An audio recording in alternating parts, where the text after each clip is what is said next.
चलो हम स्टार्ट कर रहे हैं with the second schedule. Second schedule में ये पहला पार्ट है प्रोफेशनल मिसकंडक्ट का। इसमें पहला क्लोज है, अगर अपने आप क्लाइंट की कुछ भी कॉन्फिडेंशियल इंफॉर्मेशन वगैरह डिस्क्लोज कर देते हैं और जब आप प्रोफेशनल एंगेजमेंट के अंदर थे तो disclose information while during the professional engagement. आप दो ही केसेस में ये डिस्क्लोज कर सकते हो, या तो उसने आपको एज अ कंसेंट दे दी थी या फिर आपको लॉ अलाउ करता है ये सब चीज़ें अलाउ करना। अब इसमें एक इम्पोर्टेंट क्वेश्चन था, क्या गया आपकी जो पार्टी है वो बैंक के पास गई लोन लेने, और लोन लेने गई ना तो बैंक को चाहता था भाई इसको एक बार कंफर्म कर लिया जाए कि कैसा काम चल रहा है। तो वो आपके पास आया, ऑर्डर के पास आया और पूछे कि भाई बताओ ये कैसी चल रही है, फर्म कैसी नहीं चल रही है। तो external party like bank ask for the information of your working papers. तो इसमें अगर आप नहीं देंगे और अगर दे देंगे तो क्लोज वन में गिल्टी हो जाएंगे। तो उसके साथ साथ दो अच्छे अच्छे ऐसे भी कोट करो। तो इसमें लिखा हुआ है ऐसे 200 में आप कॉन्फिडेंशियलिटी कि अपने क्लाइंट को कॉन्फिडेंशियल इन्फॉर्मेशन रखनी है। दूसरा ऐसे 230 में जो वर्किंग पेपर्स हैं वो प्रॉपर्टी होती है ऑडिटर की, इसलिए उसको किसी को देना जरूरी नहीं है। ये सेम चीज़ SQC 1 में भी मैंशनड है। अब क्लोज टू की तरफ मूव करते हैं। तो पहला हमने इन्फॉर्मेशन दी, तो इन्फॉर्मेशन दे रहे हो तो एटलीस्ट एग्जामिन तो करके दो। तो clause two is all about the examination. Report दे रहे हो आप फाइनेंशियल स्टेटमेंट पे मत देना अनलेस एग्जामिन कर रहे हो, या फिर आपने दिए, आपके पार्टनर ने दिए, या फिर आपके एम्प्लॉय ने दिए। ठीक है। अब क्लोज 3, जो आप इंफॉर्मेशन वगैरह दे रहे हो, कोई भी चीज़ें फ्यूचर पे फोरकास्ट कर रहे हो, तो उनमें वर्ड मत यूज़ करना एक्यूरेसी, और सर्टिफिकेट मत देना। क्योंकि अगर आप फ्यूचर में किसी भी चीज़ के लिए सर्टिफाई कर रहे हो, इसलिए आप इसका मतलब आप गारंटी ले रहे हो, और फ्यूचर की कोई गारंटी नहीं होती है। तो अगर आप ये सब चीज़ें करोगे तो आप गिल्टी हो जाओगे क्लोज 3 में। फिर चलते हैं क्लोज 4 में। आप ओपिनियन देते हो किस पे, किसी की फाइनेंशियल स्टेटमेंट में जिसमें आप सिग्निफिकेंट वो हो। अब सिग्निफिकेंट कैसे होते हैं, या तो आपने 20% होल्ड कर रखा है एज अ फर्म का, पार्टनर का, या फिर आप वहाँ पे एज अ वो काम करते हो director, senior director, whole audit जहाँ पे एम्प्लॉयड हो, लेक्चर हो, पार्टनर हो, ट्रस्टी हो, स्टैट हो, या फिर इंटरनल हो, तो फिर उसमें नहीं होगा। अब मैं आपको क्लोज फोर में ये बता रहा था कि अगर आपका जो डायरेक्टर है वो किसी कंपनी में एज ए डायरेक्टर था और अब आपको में उसमें एज ए ऑडिटर कुछ ओपिनियन देना है, तो ओपिनियन देने से पहले कूलिंग पीरियड लगेगा 2 साल का। दोस्त अगर किसी आप कंपनी में डायरेक्टर थे और उसमें आप सीधा ही रिपोर्ट देने लग गए तो फिर क्लोज फोर में गिल्टी हो जाएंगे। लेकिन क्या कर रहा है ऑडिटर, सिर्फ कॉस्ट इवेल्युएशन कर रहा है, तो वो कोई अपनी ओपिनियन नहीं दे रहा। ओपिनियन नहीं दे रहा, कोई सर्टिफिकेट नहीं दे रहा। अगर ओपिनियन या सर्टिफिकेट नहीं दे रहा है तो वो इस क्लोज में गिल्टी नहीं होगा और कुछ भी नहीं होगा ऑडिटर को। फिर आते हैं क्लोज 5 की तरफ। क्लोज 5 और क्लोज 6 में एक बात याद रखनी है, मटीरियल एंड मटीरियल। इसमें बताना है मटीरियल फैक्ट, इसमें बता रहा है मटीरियल मिस स्टेटमेंट। ऐसा कोई फैक्ट था जो ऑडिटर को पता था या पता लग गया था during the course of audit और उसने वो बताया नहीं, या किसी को भी नहीं बताया, जैसे कि मैनेजमेंट को नहीं बताया, या फिर शेयर होल्डर्स को नहीं बताया, या फिर जिसको बताना चाहिए था उसको नहीं बताया, तो वो गिल्टी हो जाएगा। पढ़ते हैं, fail to disclose a material fact known to him which is not disclose in the financial statement, it was necessary otherwise financial statement would be misleading. अब एग्जाम्पल इसमें क्वेश्चन है कि डिवेंचर ट्रस्ट बना हुआ था तो उसने सिंकिंग फंड ही नहीं बनाया जो कि बनाना जरूरी था। तो डिवेंचर ट्रस्ट डीड में सेम चीज लिखी हुई है कि भाई बनाना है, आपको नहीं बनाया और आपको पता चल गया था तो बताना है, वरना मटेरियल फैक्ट में आप गिल्टी हो जाओगे। फिर आता है लोन, 10 लाख का लोन था from EPF, not disclose in the financial statement. फिर से एक मटेरियल फैक्ट था, आपने नहीं बताया। CA in front of the tax authorities and submit information which was wrong, non guilty because that was provided by the management. आप अगर tax authorities के सामने जाके कुछ रिप्रेजेंटेशन कर रहे हो और वो फॉल्स इन्फॉर्मेशन थी लेकिन आपको नहीं पता था या फिर पता भी था, तो आप उसमें गिल्टी नहीं होगे, क्योंकि जो भी आपको इन्फॉर्मेशन दी गई है वो बाय द क्लाइंट दी गई है, इसमें आपका कोई भी रोल नहीं है। तो इसमें क्लाइंट गिल्टी है और आप गिल्टी नहीं होगे, तो आप पे ये क्लोज नहीं लगेगा। Remember that. Clause 6, material to fail to report the material misstatement known to him. कोई मटेरियल में स्टेटमेंट थी उसे पता थी वो उसने नहीं बताई। अब क्लोज 7 और क्लोज 8 क्लोजली रिलेटेड है। इसमें आप कोई ड्यू डिलीजेंस नहीं करते और इसमें सफिशिएंट इन्फॉर्मेशन गैदर नहीं करते बिफोर गिविंग एनी रिपोर्ट और before expressing an opinion on the financial statements. Grocery negligence आप प्रोफेशनल ड्यूटी में होते हो। अब इसमें पेज 395 में जो इंपॉर्टेंट बातें गई हैं वो पढ़ लेते हैं पहले।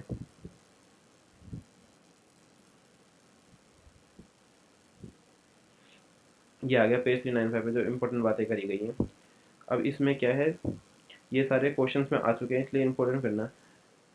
अगर conducted stock audit without visiting the site, अगर आपने स्टॉक ऑडिट कंडक्ट कर दी और साइट पे आप गए नहीं हो, तो आपको प्रोफेशनल नेग्लिजेंस का वो मान लिया जाएगा, गिल्टी मान लिया जाएगा। आप सारे काम जो करवा रहे हो वो आर्टिकल क्लर्क से करवा रहे हो, खुद कुछ कर ही नहीं रहे हो, तो फिर से आप प्रोफेशनल मिसकंडक्ट में आ जाओगे, guilty, gross negligent. Wrong audit report issue कर दिया आपने स्कूल को, 2 ऑडिट रिपोर्ट इशू कर दी, एक डेली न्यूज़पेपर के लिए और सिंपल दूसरे के लिए, तो 7-8 में फिर से गिल्टी हो जाओगे ग्रोस नेग्लिजेंस के। डिजिटल सिग्नेचर सर्टिफिकेट खुद का रखा है क्लाइंट के पास, ऐसा थोड़ी होता है, क्लाइंट का हम अपने पास रखते हैं, तो ग्रोस नेग्लिजेंट हो जाओगे और क्लोज 7+8 में गिल्टी, क्लोज 7+8 में गिल्टी हो जाएंगे हम, इसलिए। अब चलते हैं मेन टॉपिक के पास। Clause 9, clause 8, no sufficient information. आपने एक्सप्रेसिंग ओपिनियन करने से पहले कोई सफिशिएंट इन्फॉर्मेशन गैदर नहीं करी, या फिर सफिशिएंट ओपिनियन देने से पहले कोई इन्फॉर्मेशन गैदर नहीं करी, इसमें क्वेश्चन है। तो इन सब क्वेश्चन में चीज़ें कॉमन क्या है, आपको हमेशा 7-8 लिखना है, और इसमें 6 किस में आएगा, 2 किस में आएगा और 9 किस में आएगा, ये बता देता हूँ। 6 यानी कि ट्रांजेक्शन ABC फर्म में था, लेकिन आपने बताया ABC कंस्ट्रक्शन में, तो अब 6 वाला कौन सा क्लोज था कि हमको मटेरियल मिसस्टेटमेंट पता थी पर हमने बताया नहीं, तो ये मटेरियल मिसस्टेटमेंट है, दिस इज मटेरियल मिसस्टेटमेंट। और 2 में क्या आएगा, हमने वो इशू कर दी इंफॉर्मेशन एक्सप्लेनेशन विदाउट कोई वो लिए, तो इसमें whole certificate for the past export without verify, और investment of 10 lakh, later realise that amount was only 25,000। Clause 9 है कि कोई जनरल अकाउंटिंग प्रिंसिपल से मिसस्टेटमेंट था और वो फॉलो नहीं हो रहे थे, हमको पता लगा पर हमने वो बताया नहीं, जैसे कि यूडिन मैंडेटरी था पर आपने नहीं किया, हमने बताया भी नहीं। 7-8 में सिंपल वही वाली बातें आपने, और 9 में इसमें क्या जाएगा कि बैंक में बैंक बैलेंस चेंज चेक करना था, वाउचिंग करनी थी, तो आर्टिकल पे डिपेंड कर दिया।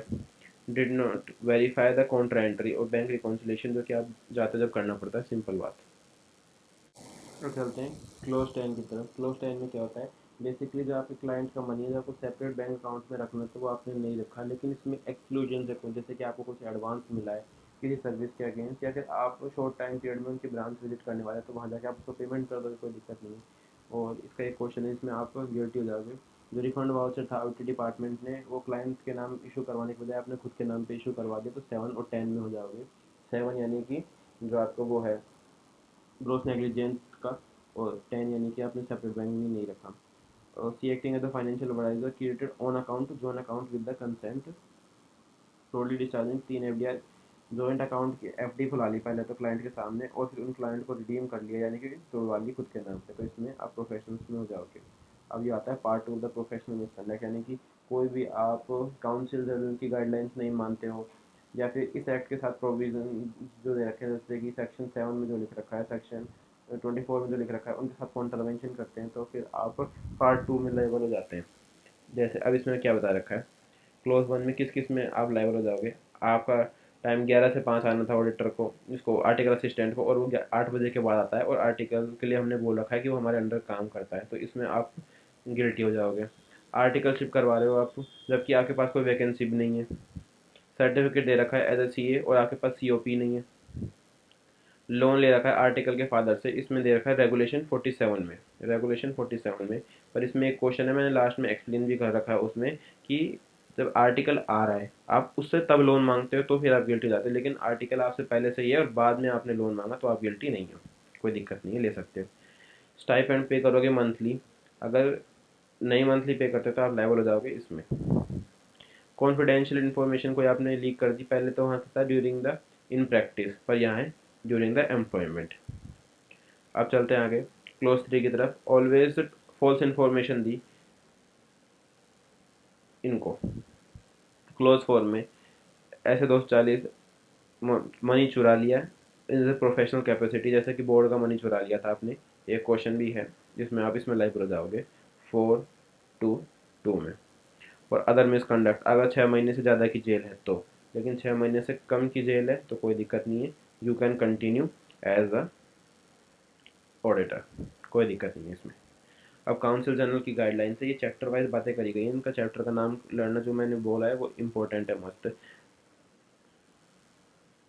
तो एप्लीकेबल टू ऑल मेंबर, चाहे प्रैक्टिस में हो चाहे नहीं हो। अब पहला आता है चैप्टर 6, 6 से 60 ऑडिट कर सकते हो आप। तो 60 ऑडिट कर सकते हो, तो 8 पार्टनर्स हैं या फिर 4 पार्टनर्स हैं, तो 240 हो जाएगी।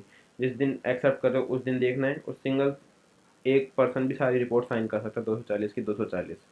जो ऑडिट अंदर 45, 48, 48 एडी ऑफ इनकम टैक्स है वो इसमें काउंट नहीं होती हैं, और हेड ऑफिस और ब्रांच को एक माना जाता है।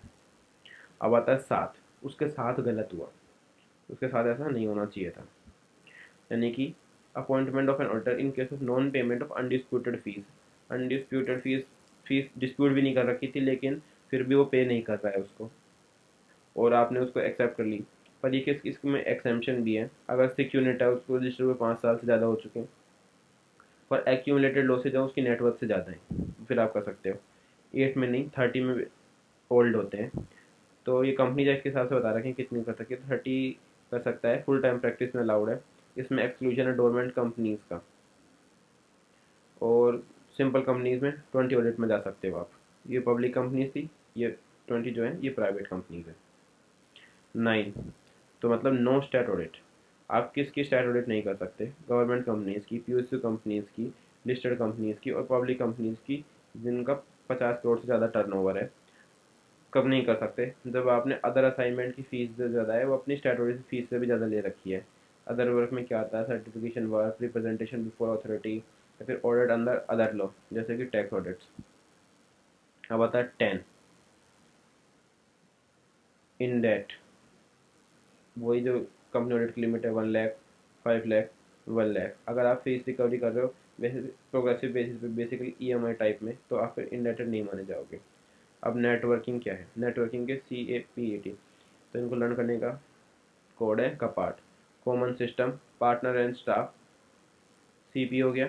A से ऑडिट मेथोडोलॉजी, T से ट्रेनिंग कोर्सेज, टेक्निकल डिपार्टमेंट।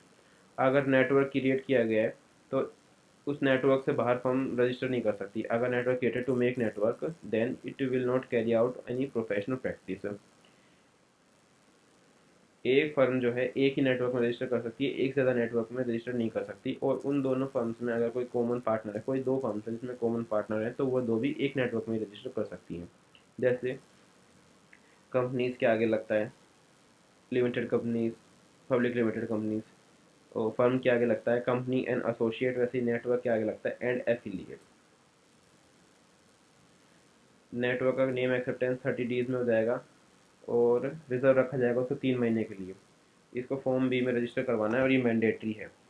अब list of the network outside the India, outside कितने हैं उनको बताना है फॉर्म डी में 30 डेज में।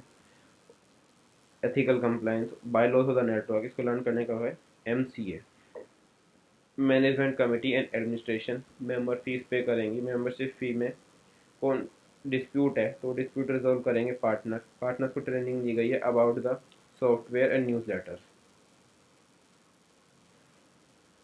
अगर नेटवर्क की एक फर्म स्टेट ऑडिटर है, then associate firm can not be the internal auditor और book keeping of the other assignment. अब सीलिंग कितनी है नॉन ऑडिट फीस पे? तो नॉन ऑडिट फीस अगर मान लो आपकी X है, तो अदर नैनो जो फर्म क्या बोलते हैं नेटवर्क की जो अदर फर्म्स है उन पे 3X है। फॉर एग्जांपल आपकी फर्म ने 5 लाख रुपए का वो काम किया ऑडिट का, तो आप खुद अदर काम कर सकते हो 5 लाख का, और आपकी अदर जो कलीग्स हैं वो फर्म्स हैं उसमें नेटवर्क में वो काम कर सकती हैं 15 लाख तक का। अगर एक फर्म पे रोटेशन एप्लीकेबल होगा तो सब पे एप्लीकेबल हो जाएगा उस नेटवर्क में जितने भी रजिस्टर्ड है। नेटवर्क में अगर आप ऐड करते हो तो 6, 7 या सोलिसिटिंग of the clients and professional treatment वाले नेटवर्क जो आपके क्लोज हैं वो लगेंगे। कोई चेंज इन कॉन्स्टिट्यूशन करना है तो form C for change 30 days में। यूडिन की गाइडलाइंस जो आती है मैंडेटरी, वो उसमें अभी मैंने पढ़ाई था पीछे, वो वाली है। अभी आता है ब्रांच। ब्रांच से 10 मिनट दूर ऑडिट करते हैं 5 joint auditor in the ratio of 5:1। अब वो मैंने लर्न करने का तरीका बताया था। 5 मतलब 5 उंगलियों से बुक्स ऑफ लेजर और अकाउंट बनाएगा।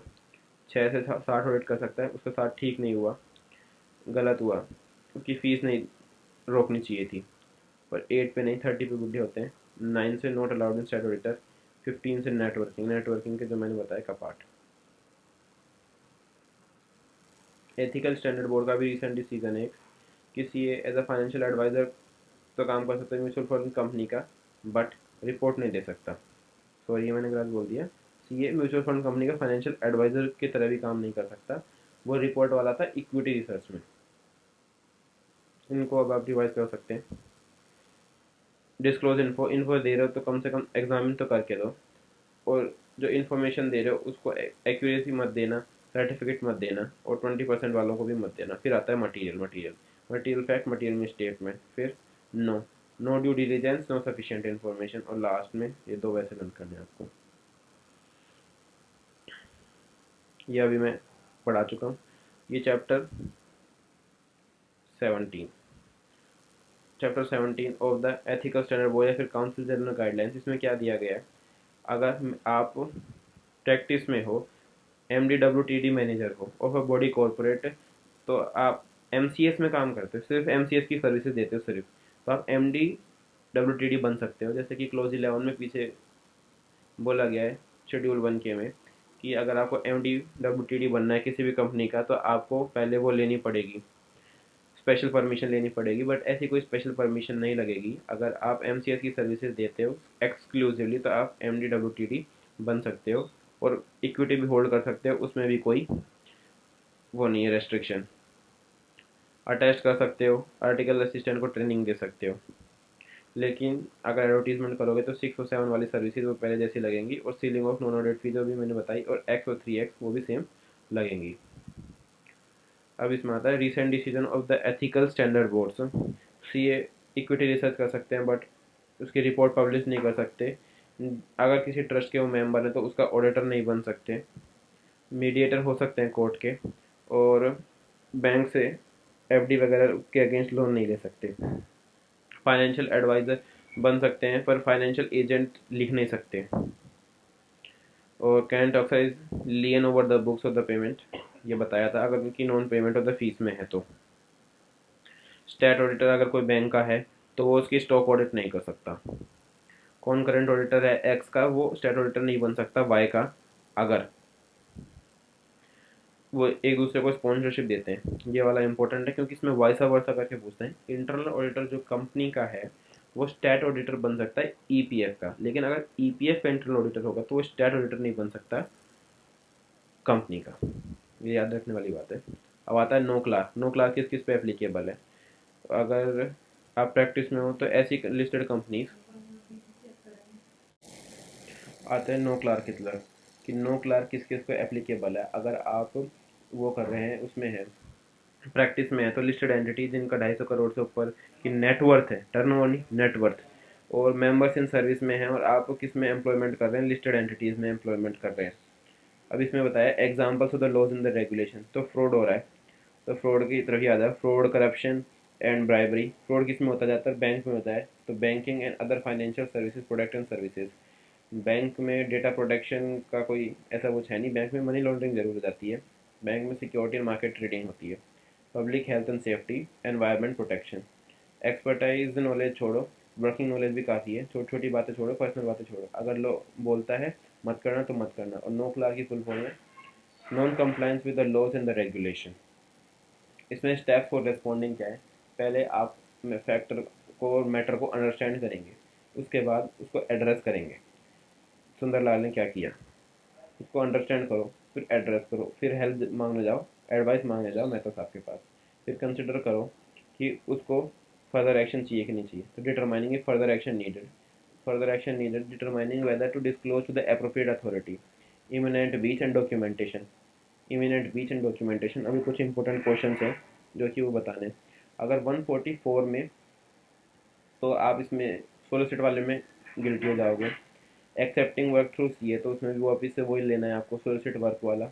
लोअर का आपने बार काउंसिल से परमिशन ले ली कि आप लोअर वाली डेजिग्नेशन यूज़ कर सकते हैं, इवन व्हेन यू सीए, तो फिर लोअर वाली डेजिग्नेशन को यूज़ करो, उसको मत यूज़ करो। तो डेजिग्नेशन जब भी नाम आता है तो 7, ये मर्चेंट बैंक वाली सिंपल है। ये वाला क्वेश्चन इंपॉर्टेंट है क्योंकि इसमें बड़ा कन्फ्यूज हो गया था मैं। जब ऑडिटर ने एक्सेप्टेंस ही नहीं दी, फॉर एग्जांपल कंपनी गई आपके पास कि आप एज अ ऑडिटर अपॉइंट हो जाएंगे कि नहीं, तो उसने एक्सेप्टेंस नहीं दी और बोला मैं अपॉइंट नहीं होऊंगा। ठीक है, तो कम बोर्ड ऑफ डायरेक्टर्स ने वाई को अपॉइंट कर दिया। जब एक्स मना कर देता है तो वो कैजुअल वैकेंसी नहीं होगी और डायरेक्टर्स को अपॉइंट नहीं करना है, बल्कि जब एक्स ने मना कर दिया तो ओरिजिनल जो डायरेक्टर है वो अपॉइंट होगा, और बोर्ड ऑफ डायरेक्टर सपोर्ट नहीं कर सकते।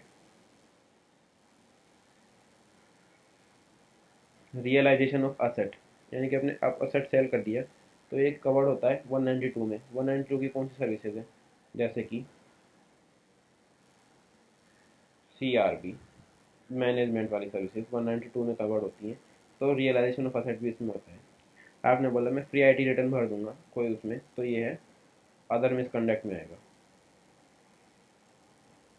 ROC ने फ्रॉड की रिपोर्ट जो को दे दिया, आपने फ्रॉड है, ये है वो है, जबकि ऐसा कुछ नहीं है। अगर आपको बोला गया है तो ही आप उसको देंगे, वरना कॉन्फिडेंशियल इन्फॉर्मेशन जो आपने लीक करी है, शेड्यूल 2 का जो पहला ही सेक्शन है उसमें आप लोग लाइबल हो जाएंगे। और 250 में बता दो कि ऑडिटर रिपोर्ट में बतानी है ऐसी चीज़ें, ROC को नहीं देनी जाके। Partner of audit firm is NED in company, तो इवेल्युएटिंग कॉस्ट, ये मैंने वहाँ भी पढ़ा दिया है। अगर आप किसी कंपनी में डायरेक्टर हो तो 2 साल का कूलिंग पीरियड दो, या तो, लेकिन ये आप कॉस्ट इवेल्युएट कर रहे हो, तो ये ओपिनियन नहीं दे रहे हो, तो ये कवर्ड नहीं होगी। Inflating value of the asset by 20%, material statement भी है, मटीरियल फैक्ट भी है। तो ये किस में आएंगे, फिफ्थ में भी आएंगे, सिक्स में भी आएंगी। GST अथॉरिटी के सामने फॉल्स मटीरियल स्टेटमेंट, ये आपकी गलती नहीं है, क्लाइंट ने गलत बताया तो मेरी क्या गलती। इंटरनल ऑडिटर में पकड़ में आ गया, पर स्टेट ऑडिटर की पकड़ में नहीं आएगा, तो क्या वो गिल्टी होगा? नहीं, क्योंकि इंटरनल ऑडिटर डीप में चेक कर रहा है, स्टेट ऑडिटर जो ऊपर ऊपर से चेक कर रहा है, तो ग्रोस एग्लिजेंट नहीं होगा 7 में। ये 6 महीने का स्टाइपेंड वहाँ भी पढ़ा दिया, ये होगा 122 में। और no amount shall be charge from the party, ये रेगुलेशन 47 है, कि आप जब आर्टिकल असिस्टेंट आपके पास आ रहा है कि सर मुझे कंपनी में रख लो, और वो मुझे फर्म में रख लो, मुझे आपके अंदर आर्टिकल असिस्टेंट करनी है, तब नहीं ले सकते। अगर वो पहले से ही और फिर लोन ले रहे हो तो कोई दिक्कत नहीं है। अब लास्ट में आती है पब्लिक इंटरेस्ट एंटिटीज, तो ये कौन कौन सी होती है summary basically, listed entities, banks और इंश्योरेंसेस। फिर अगर 2 consecutive ईयर तक आप इनको सर्विसेज दे रहे हो तो उनकी फ़ीस डिस्क्लोज करनी है। अगर 20% ऑफ पाई से आ रही है तो पाई से आ रही है 20% से ज़्यादा, और अदर एंटिटीज़ से आ रही है 40% से ज़्यादा। पर इसमें आपको एग्जेंशन मिल जाएगी अगर आपकी 20 लाख से कम है, या फिर ऑडिट दे रहे हो आप, जो दे रहे हो पब्लिक कंपनीज को, नेशनल बैंक्स को और इंस्टीट्यूशंस को।